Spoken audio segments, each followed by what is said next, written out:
Try the communication port on the right first, then press Save. If not work, press the left communication port, then press Save.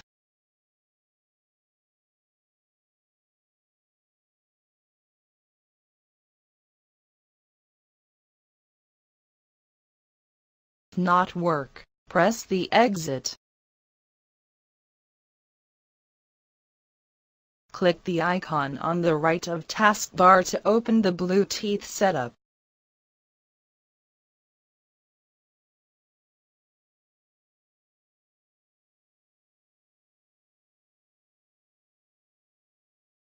Press the corresponding Bluetooth start with SEC and click Remove Device.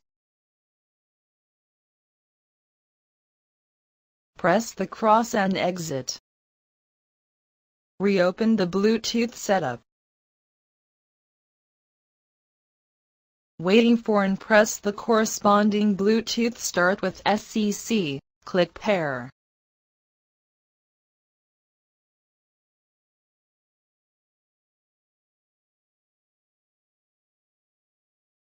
Enter the password, 8888 and click Next.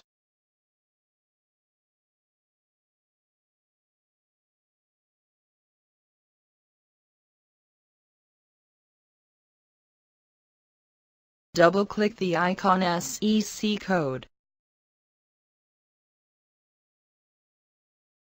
Press the right communication port, then press Save. After paired successfully, the web page will jump into the working page.